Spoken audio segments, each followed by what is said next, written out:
Welcome to The Favorites, the podcast, part of the Volume Podcast Network. I am Chad Millman of the Action Network. Lots of conversations to have about life and the NFL today. Let's welcome in my co-host, my companion, my compadre, my BFF professional bettor, Simon Hunter. Hello, Simon. Chad, how we doing? Dude, you and could not be on more opposite ends of the spectrum of life, Why did which you I say thought that? about multiple times this past weekend when you were sending us a picture of your whole crew, which did not need to make much of an effort to look exactly like Fred Durst from Limp Bizkit at your bachelor party this weekend. While I was managing so much family stuff and the end of having kids at home, uh, please tell me. Please give me like the highlight of something fun.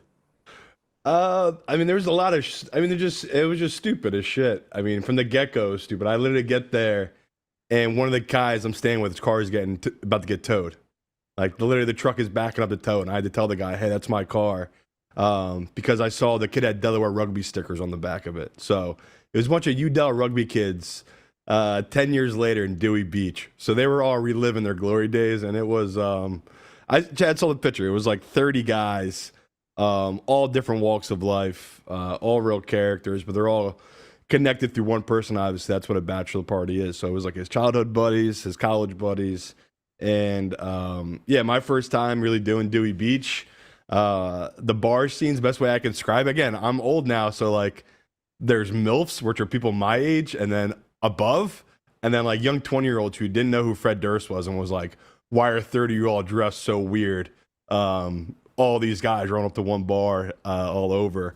But yeah, I'd say the funniest memory was I'm an old man. I go to bed early, and I'm woken up probably every half hour because people are coming back.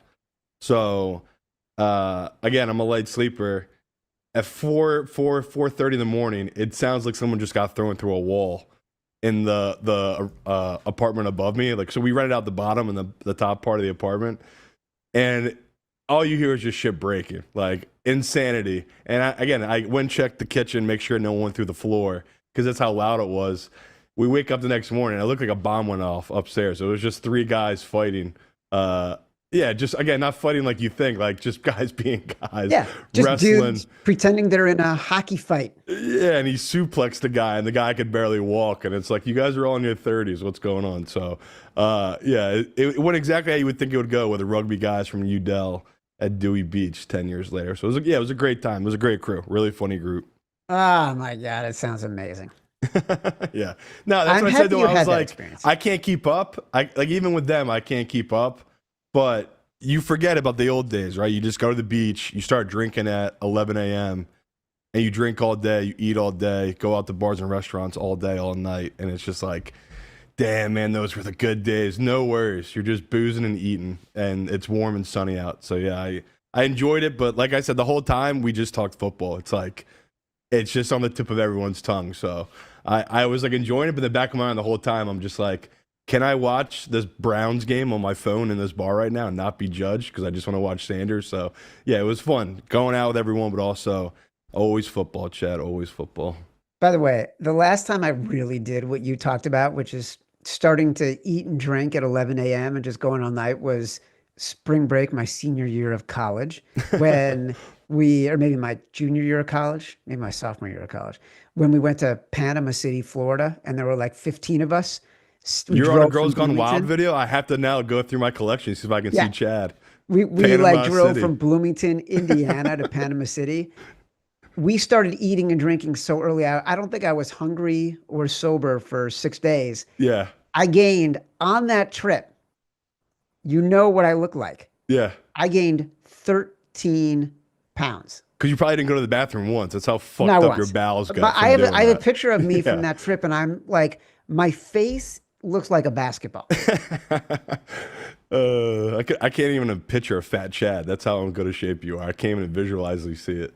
That was the last time. Meanwhile, I am going through the throes of emotion that come from the final days, having a kid in the house before he goes to college, our youngest kid of the two.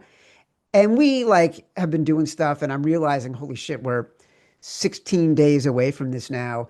Last week, we went to the Red Sox game. He had never been Fenway. And we, at some point every summer, I did this with my other kid too, would go somewhere, just the two of us. And this is the last one, before he goes to college. We're driving up to the game. I'm like in tears 4 or 5 different times, recognizing this. He never looks up from his phone. It's fine. This weekend I made him watch the Bears preseason game with me, even though like he was dying to get out of the house and go to the gym. I'm like, guy, first half, just sit with me. We're gonna do it. Like I'm envisioning. So am I texting him during the Bears games now, nonstop? Like we were watching the Cubs a little bit. I'm like, last night I'm like, so how am I gonna do this when he's not sitting next to me? I don't even know how I'm gonna function. And you know how last week, like I told you my wife actually asked me about point spreads. This week, she came downstairs in an old school favorites t-shirt that has cartoon caricatures of you and I on the back. And then I realized why she's doing it. She's not doing it because like she knows I'll be miserable when our son leaves the house. It's because she knows I'm the only one left. That's it. It's me and the dog. And right now the dog is on my side. I am totally the dog's person. So like my wife is realizing, oh no, she's going to be home alone with us. I better start showing my husband I like him again after 22 years of having kids in the house. That's where it's coming from. That or she's about to get another dog. You don't even know it. It's entirely possible. That is possible. By the way. All right. You mentioned football. Today is our annual division by division NFL preview episode on the AFC East, home of the league's MVP, Josh Allen, its most bettable coach in Mike Vrabel, its most disgruntled wide receiver in Tyreek Hill, the franchise with the whiniest fan base, the New York Jets. At the request of longtime listener Mike Schiffman, at least I think that's how you say his name. I'm kidding. I'm adding which divisions the AFC East plays both in its own conference and in the NFC. The AFC East plays this year the NFC South and the AFC North. Simon, we're going to start with the Buffalo Bills. Division, minus 275. Conference, plus 325. Super Bowl, plus 700. Win total, 11.5. There is no division that has a bigger disparity between the odds-on favorite and anyone else in the division. You said this last week. You love the Bills. I will say, I went through the schedule to find 12 wins. They open with Baltimore. Then they have the Jets, Dolphins, Saints, Patriots, Falcons, Panthers. So they obviously get the Jets, Miami, and the Patriots 2 times each. Plus they have the Browns. I might be inclined to wait until after 6 or 7 weeks and then see how their season win total is, and maybe try and bet it then before I dive in right now. Are you a non-believer, Chad? Is that what you're saying? Well, I'm not a non-believer, but I think Josh Allen last year obviously had the best year he's ever had. And I think there were some factors that helped him along the way. Specifically, as much as he was brilliant when he was running the ball, and they developed sort of a tush-push strategy, his receivers averaged more than a yard more after the catch than at any point in his career. And I remember watching last year, how many times did his guys get open and then get yardage that they needed to make the game shift and tilt in their direction?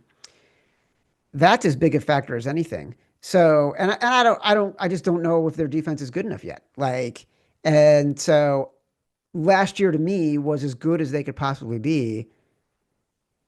Can they be better? They can be one of the two, three best teams in the AFC, but is that going to be good enough?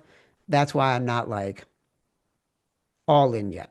I'm shocked. Yeah, I would say of all the teams that are a safe bet, this feels like the safest. That's why the odds are what they are.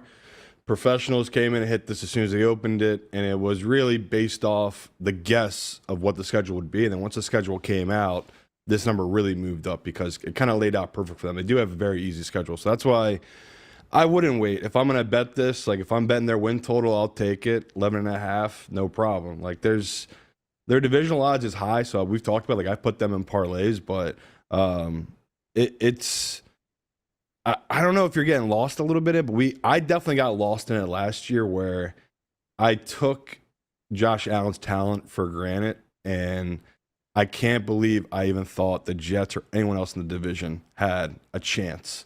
While this I don't man, think anyone has a chance. I know, but I'm just saying, like overall, this is lined up for them this season. Like you said, there's questions on the defense. Of course, like that's going to be their weakness because he doesn't play defense. The MVP is not on defense. They have holes on defense, and Right. they're older in some places. So I get the skepticism, but it's all Josh Allen. That's why you asked me if they could be cursed from the Hard Knocks, and it's like the Bills. They are the curse. Like the losing 4 straight Super Bowls. I told you this fan base can't be phased by the bullshit of Hard Knocks. And Josh Allen, I joked with you, he is doing an absurd amount of therapy in the offseason because he's 0-4 against Mahomes in the playoffs. And he knows he is better than Mahomes. We all know this, but again, I had him at 3, you had him at 2. We all put Mahomes above him because he wins when it matters. Like, cool, Josh Allen won MVP last year. Matt Mitchell didn't go to a parade in Buffalo. No one did because there isn't one. They don't matter. Right? MVP is cool. And that was my whole point with the whole QB rankings is we've gone too far with the stats. And Josh Allen knows that. Whereas his stats, he likes it. He likes winning MVPs. But even in watching the Hard Knocks, I love how he is just so, he knows the deal. It's all bullshit. Like, he wants to see people slam through tables in February, riding down Buffalo's main street with all the fans. So I'm with you that you can have skepticism on this team for their win total, and you can try to go against it, but I'm not going to overthink it. I'll go with the over, and I would be shocked if they're not the 1 or 2 seed. The way their schedule lines up in their division, like we're about to dive in their division here. The only way it doesn't work out is if he gets hurt. Like if he's healthy, at best he's losing 1 home game. Josh Allen just does not lose home games. Like he is just a different beast at home. And even on the road, we saw last year that was his biggest step up is he's not doing those stupid turnovers. Like him and Joe Brady, it's another year together. So yeah, this is a team you can tell. Like I'm all in on them. Like them, the Chiefs, they are the only teams I've taken positions on in the AFC for Super Bowl. And Josh Allen's so good that he makes me break a rule, which I know it's a dumb rule, but I usually don't put a high amount of money to teams, organizations that never won Super Bowls before. NFL is really weird where teams that have won before in the past or whatever, they tend to repeat. Teams that have never won before, I don't know why, they don't win. Like we've seen it time and time again. The same organizations. I mean, you can just go back to the last 10 years and look at the repeats. It's the same organizations are always in the Super Bowl, but with the talent level they have, Chad, the money they've spent on their young talent of their defense, I do think with the coaching staff they have that this is a true contender in this division. So, and then not just the division, the league. So, yeah, minus 275. Chad knows I'm not betting that straight up. Yeah, if someone out there you're making one divisional bet and you want to go safe, go for it. Like you're probably not going to lose your money unless Josh Allen gets hurt. But again, there's too much risk for me with injuries that I'd rather parlay this into something than putting all this into one bet. So yeah, as you can tell, Chad, I'm very high on this team, and I'm with you. The biggest Achilles heel when you drive through the numbers in this organization is their drafting of their defense. Have these guys improved enough on the talent they've lost in the back end these last couple of years to be a great defense to match Josh Allen? And they have not. They've not shown up in the playoffs when it matters. It's always on Josh Allen. And, last year, like I said, I don't want to make the excuse for him, but, you put up 30 points on the road, you're probably going to win. And he fell apart and the defense fell apart there against the Chiefs. So that's the question, Chad, like you have. It's the defense. But also, we talk about the young talent they're adding to the defense. Everything I keep reading is about Matt Milano coming back. and how he's a game changer for this defense. They weren't that good when he was playing last year. And so, He was hurt. yeah, but he's been hurt nonstop. But when he comes on the field, like even in the playoffs, he made a couple of plays. You're like, that's why he's so special. Like even in that Ravens game, he had a couple of plays where you're like, that's why he is special. I get where you're coming from. He's older and he gets hurt a lot, but that's just a name. That's why they're telling you that. Because there are other guys in their defense that aren't household names. That's why they're not talking about it. But to me, I get where you're coming from. Where it's like he's an older guy, but he's not like they have other parts that are going to be more important. But I agree. The question for me is just going to be their secondary. Like they've been drafting secondary. They've been spending money on the secondary. Can they cover? Because I still can't believe Mahomes and that Chiefs offense put up whatever it was, 30 points last year in that playoff game. That was not, I think that might have been the first time all year they put over 30 points, right? Something crazy like that. So that's the Achilles heel of this team. And I think that's why I get your skepticism when you talked about it a little bit, but I've been blind to it all summer. I'm just like, man, he's 29, Josh Allen, whatever this is, his 7th or 8th season. It's just all lined up. Like, is he really about to go 0 for 5 against Mahomes in the playoffs? I can't believe it. Like when you dive into the stats, it doesn't make sense. It's an anomaly. He's just so talented. He's so good, but he just keeps fucking up in these fourth quarters, or the defense fucks up for them in the fourth quarters. And it's like, if you're a betting man, Chad, eventually it's going to go the other way, brother. So that's why like I'm hitting it. Super Bowl's plus 700. You could do what Chad's doing, which is like be patient and maybe see if you can get a better number. But I do matchups, so like I've already thrown a couple matchups with them and the Rams, them and the Eagles, and they're all nice and juicy. I think they're all Well, like look, 50 or 45 to 1. I do the matchups. I actually did the Bills and the Niners at 45 to 1. Like that. I think we talked about this with the NFC West. Yeah. I just feel like I'm not seeing any value in anything betting the Bills outright. 11 and a half, I guess you could take it. But it just feels like last year was so elite and so special. It's ripe for some regression. It wasn't just Josh Allen. It was sort of everything being perfect on the offense. Matt Mitchell, I feel like we need to get Matt Mitchell's take here because he's so aligned with the Bills and defined by the Bills. You really feel like Perfect. That was perfect. He cut out. He cut out. Just didn't hear him. I will say this. I watched the movie Sinners over the weekend. Ryan Coogler, written and directed by, starring Michael B. Jordan. I mean, those two are amazing together. We already know that. And it is a ridiculously good movie. Truly loved it. No, you didn't. Did you really? Oh, I thought it was amazing. Oh my God. I loved it. Such a dumb ending, but it was a good movie, but such a dumb ending. I didn't even know Haley Steinfeld was in it, and she was awesome. And it just made me excited for her and Josh Allen because I love. Yeah, and again, she's the ultimate catch, and Josh, that's what I love about him though. Like he's hyped. Obviously, he has an off-field life, but even watching Hard Knocks, he's just so committed to that team and that organization, the fan base. It's like I can't get over how they deserve it. The Bills deserve this, but you got one of a kind with Josh Allen. He is Superman. So pretty sweet. Look, that I just think it'd be great if next year Josh Allen is coming off a Super Bowl win and Haley Steinfeld is walking the red carpet with him at the Oscars. I think it'll be amazing. All right, New England Patriots. Hold on. Do you want to let Matt try again or no? Oh, can Matt try again? Yeah, Matt, you dropped out as soon as you spoke last time. Is this portending what the Bills season is going to be like? A lot of hope, a lot of optimism, and then they just can't get off the field. I appreciate you making me a part of this. Will you offer any insight as a fan? I'll say this.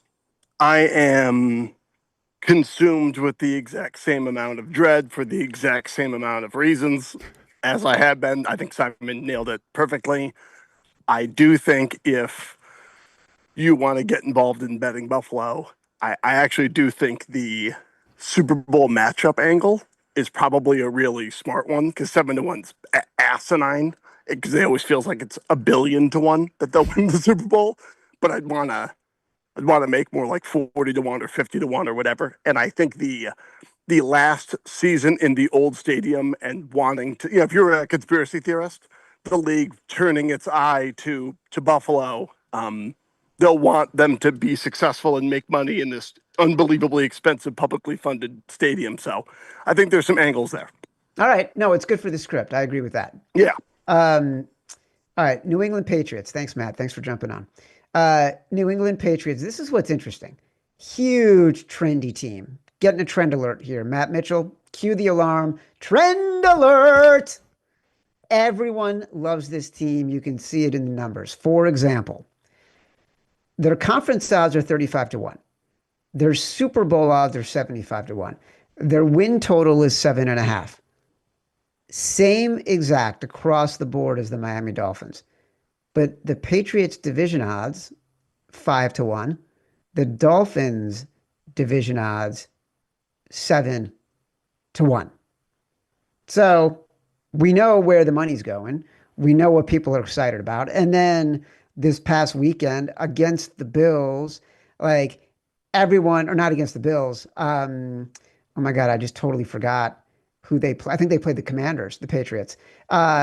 They're starting their new left tackle, that kid from LSU, looked amazing.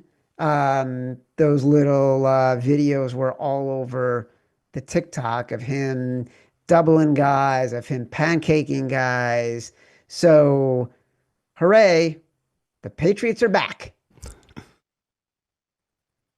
Yeah, and again, it's going to be a team that, like you just said, the general public's going to hype up, and is it deserving, Chad, of the hype? It's all debatable, but I think we both look at this team and we see the pieces they have, and it all comes back to Vrabel, right? I think we're both one of those guys. We look at coaching as such an important cog, and I think most professional bettors do, and that's why they've taken a position here where it's like, okay, they have the schedule.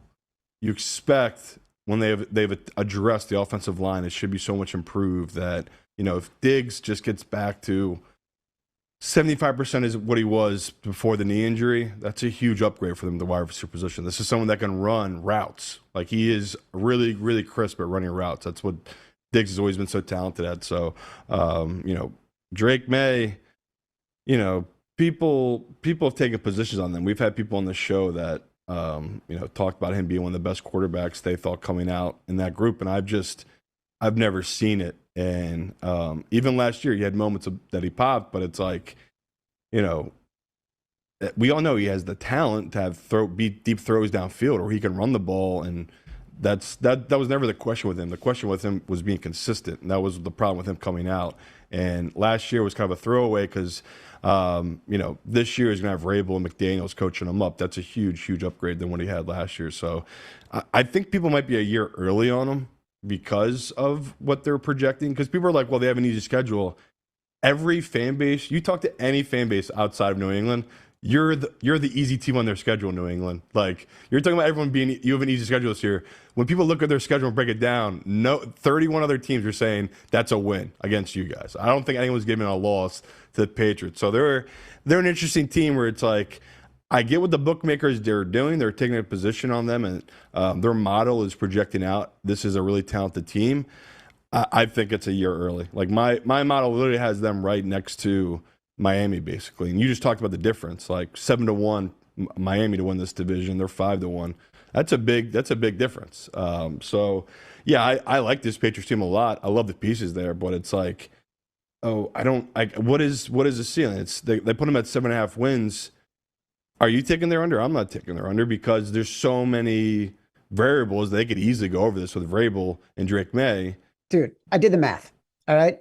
I did the math because I've asked this before, but give me your opinion on the number of wins you think Mike Vrabel can get for this team because of his coaching. Remember, Mike Vrabel managing the clock, managing the game overall, strategically understanding the rules, doesn't have any peers in the NFL right now. The only one was Belichick, and he was outmaneuvering Belichick the last few times they played against each other. So I have an opinion on how many games I think he can win for them.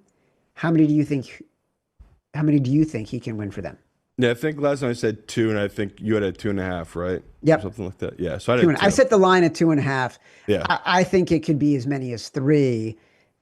There's a couple factors for me that make me like this over, and it's actually not the Drake Maye hype. I think that the offensive line will be improved. I think it's a generally better coach team. I'm discounting Stephon Diggs. You just don't know. So their skill positions haven't really improved very much. But I think their defensive line will be better. They got Milton Williams. Christian Barmore will be back. I like their defensive backfield a lot. Christian Gonzalez continuing to improve as a physical lockdown corner. They have really good defensive backs. But like you just said, it's the schedule. I count 6 50-50 games. Raiders, Steelers, Panthers, Dolphins twice. I count 6 games that they should win. Giants, Jets 2 times, Browns, Titans, Saints. So, But this is my point. They're honestly not that much better than those teams. So that's gonna be the thing. You're gonna need Drake Maye to take that step. Like, of course. that's the margin with football, is that you need the quarterback to show it and be consistent. Where we all know he has talent, but talent doesn't mean shit in the NFL. Everybody has talent. So can he be consistent with the talent that he has is the biggest question. And yeah, for me, I wanted to take the over coming into this. I mean, we talked about them months ago where I felt they were the best value bet for this division. I still think that's true in some sense, even though it's come down a little bit. It's like, if Drake Maye takes that next step and Josh Allen eventually takes the wrong hit, like he's such a physical quarterback, nothing lasts forever. Yeah, this would be the front runner to me. So then all of a sudden, me and you have amazing odds on most likely the front runner team, just because the hype is so high, like you said, with this New England team, and the schedule breaks that way. So I get it. I get why guys are taking a position on them. I can't find it. Like right now, like we already talked about, like I was confident on the Bills over 11.5. This one, I wanted it to be confident on. Like I had confidence. Like again, my model has it 8.5. That's a full game up. So I would bet this if you want to take the over here. I'm so nervous about Drake Maye. I haven't seen enough, even in this training camp. I haven't read enough of him being consistent where it's like, I want to see them, a week out before the season before I put any money into this Patriots team. I really need more time, more info from the beat writers, just because right now it's just too much happiness and excitement with the Patriots up there. Like everything just seems like such flowers and bullshit. Vrabel like had some comment to some guy in the media. Everyone went ape shit. They're like, this is what we needed. This is what we missed. And it's like, yeah, I get it. We all love Vrabel, but we need to see what his actual game plan would be on the field. So, yeah, good start to it, right? They like you said, they blew out the Commanders. Good defense, discipline. That's what that organization needs. So the right start for the preseason. But yeah, I need to see what's going on with Drake Maye in these next 3 weeks to really have a confident bet on them. Yeah, I lean over, but it is not even close to my favorite bet in the division.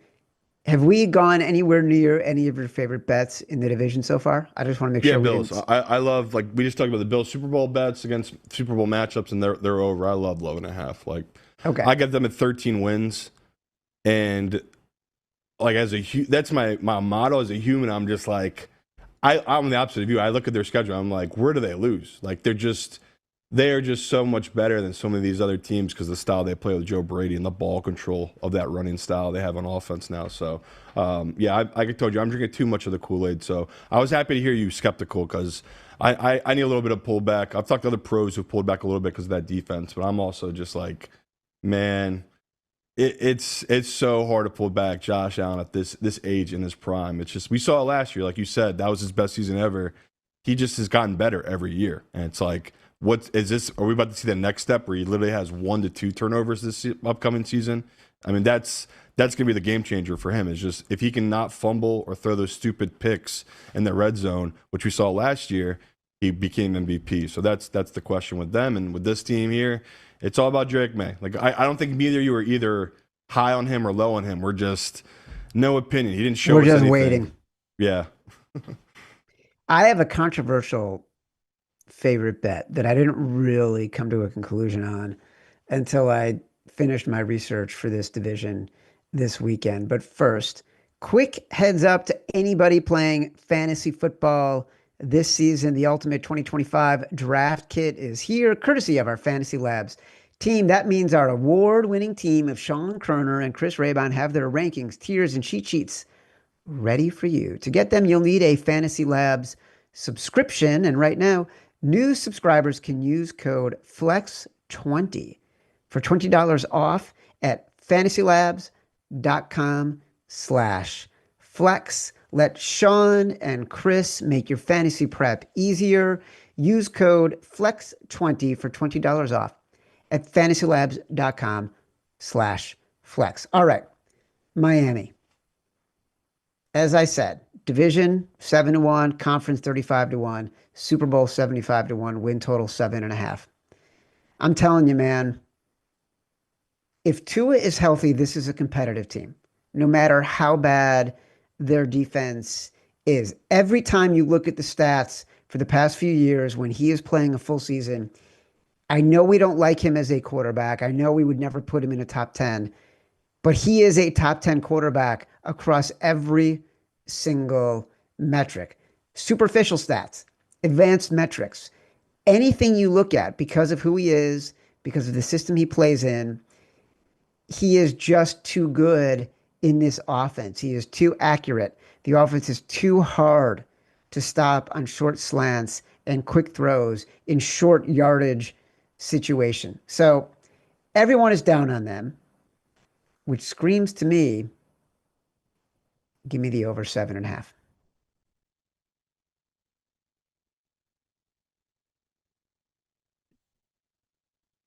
You're on mute. Oh, I get it. I get it. You're on mute, by the way. And I had the script in front of me, not your face. And so when I didn't hear anything at first, I'm like, I've stunned him into silence. No, I get it. I know some people that have taken positions on this because of what you've just talked about. This team is different with Tua, and that's the question here: is can he stay healthy? And I don't think he can, Chad. The guy he just doesn't know to take these hits. And even though he might dodge the head injuries and it might be something else, he just seems brittle. And that 1 year, I think we both get sucked into it because they were so incredibly dominant that 1 year. And I hate everything about this team. You probably are right. Like maybe I'm getting sucked into it, but like the Tua noise, like everyone's finally getting tired of the McDaniels bullshit. Like, why are we all here? What is death? Is this death? Are we in a black hole? It's like, dude, you're a fucking football coach, man. Like if you're winning, it's funny. When you're just one and done every year and you maybe backdoor into the playoffs and you get your asses smoked by a real contender, it gets old pretty quick. And that's my fear with them, is that their window is legit closed. And they might have one of the best front sevens in defense, but the back end is atrocious. Horrible secondary. And they've already had a couple injuries in the preseason to that secondary. So I'm one of those people. I'm with the general public. I'm just so down on this team. But once again, they're like the Patriots. I'm not touching the win total because of the quarterback, where if he is healthy, like you're talking about, they'll get to 10 wins. Like Tua, he puts up the numbers, and they have a defense that can steal them some games at certain spots. So, again, I could see it happening. Like I could see them being better than the Patriots and obviously better than the Jets because they have a legit quarterback that we've seen do it, and an offensive system that they're as one of the best running styles in all football. Like as much as I like to give that coach, he knows how to scheme it up. Like they are great. I mean, not in the red zone. I know we all know they're like the 32nd or 31st team when it comes to running the red zone, but everywhere else they're really talented. So between Achane, Waddle, and Tyreek. If Tyreek gets his head out of his ass, that's a really great offense when it's ran by Tua. So I get why you love it, Chad. I'm not gonna shit on your bet. I'm stuck on it where it's like my motto is like you. It has them at 9 wins, and usually I would slam that. Like a game and a half, I want to be all over that, but I'm just so scared of Tua. Like everything about him. Like I know he's got the weak head, and I feel like he's got a brittle body. It's not the right mix to me for betting these win totals with a quarterback like that. If he's healthy, they play the Jets twice. They play the Browns, and they play the Saints. My supposition, my bet, for lack of a better term, can they find 4 other wins in 13 games? So, like it's like you said, the key component here is, do you believe Tua will be healthy? And he's shown us he cannot stay healthy. The key component for the Bills is, do you believe their defense can improve enough to help Josh Allen when it really matters? I tend to believe the Bills defense cannot improve enough to help Josh Allen. You tend to believe it can. I tend to believe Tua can be healthy. You tend to believe he can't. And that is the difference right now between our opinions on both of these bets, in which we are basically 51-49, right? Yeah. And I'm leaning into Tua being healthy because I don't think anyone wants to make this bet. People have, though, like I told you, like the public is totally out and the media is totally out on this team. But the wise guys are taking position on them because they're like you. They think it's been an undervalued team. I'm a fucking wise guy. We'll see. I don't even need to know what you're talking about and what you're hearing to know that the Dolphins, with everyone hating on them and what Tua's stats have been when he's healthy, to know over 7.5 is the right side. But I told you, the wise guys are on all these fucking teams. Like, they like the Patriots, too. That's why, again, we're about to get to this Wise Jets guys team. Don't know anything. This is the team that no one's so talking stupid. about, the Jets. All right, let's talk about the Jets. Let's get to them. As long as we can recognize that I'm on the right side as the wise guys with the Dolphins. Jets, 14-1 to win the division. Conference 75-1. Super Bowl 200-1. Win total 5.5. So it's really tricky, right? Because there's not a lot of reason to be optimistic about the Jets. And this is part bias and part thinking. It's bias for me in terms of how I feel about defensive stats when it comes to betting. I think they're vitally important. And I oftentimes think that they are undervalued in creating a point spread and in how bookmakers look at them and how fans look at defensive stats, especially things that the Jets have proven to be good at when they had good coaching. They've got a dominant defensive tackle in Quinn Williams. They have a potentially dominant corner in Sauce Gardner. There is always sneaky upside from this defense for me. It was a very good defense when Robert Saleh was coaching it, and then it cratered.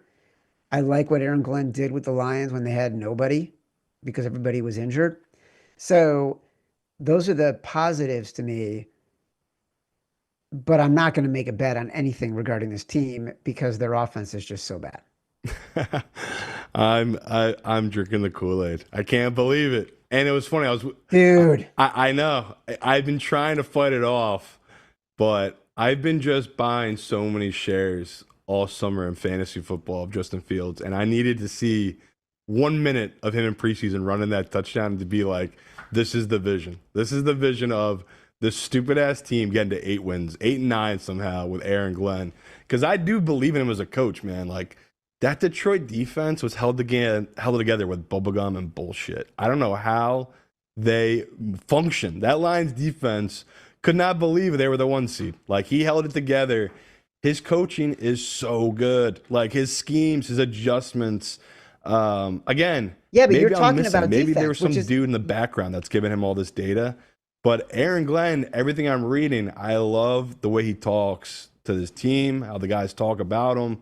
We'll see the scheme, but it's like 5.5 wins in this division feels very, very dangerously low. Like, this should be 6.5, 7.5 for a team that, in my mind, is no different than that Patriots team or this Miami team, where it's like, if Justin Fields with all this potential, like, again, this guy, I know Bear fans don't want to hear it because he was a loser and he just could not win any of these games, but he was like a top 3, top 4 running quarterback in the league. Like, his level of athletic talent, that was never the question. The question was, can he become a pocket passer? And I feel like we have our answer there. He is not a pocket passer. So if they go into it being honest with him and he's being honest with himself, this team has an obscene amount of upside because what you just talked about, Chad. You have the D line, you have half of the field locked down. If Sauce can, because to me, Sauce fell off a cliff last year. And I don't know if that was him being, off the field distractions. He just didn't care because no one else on the team cared. But if he can be what he was his first year in the league and be a shutdown corner, that's a huge deal for this defense. Like that can change the whole identity because Aaron Glenn's never had that type of talent.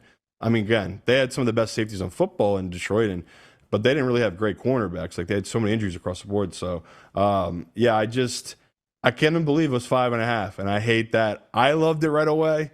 And I knew my model was going to love it because of what you just talked about. Like I'm so skewed to defenses and the way the league has gone with these running quarterbacks. Like they just having a guy that can get you a first down with his legs on third or fourth down. It's become the cheat code. I mean, we're seeing it in this preseason, Chad. We keep talking about these kickoffs. Overs are 14-2, I believe, in this preseason. It's changed. The game has changed. Starting at your own 35, starting at your own 40 has changed the game. And that's why Justin Fields, if he can be true with himself and realize he's not a pocket quarterback, they need to keep him either moving outside the pocket or, doing these read options. That's going to be the key to success for this Jets team. So, they're a team I love because it's going to be, 5.5. You're never out of this bet. If you have 2 wins with 6 weeks to go, you can lie to yourself and be like, this Jets team, they can sneak out a couple wins here, end the season, get me over this 5.5. So I'm shocked they're not in on this one. It's like everything about them, the new coach bump.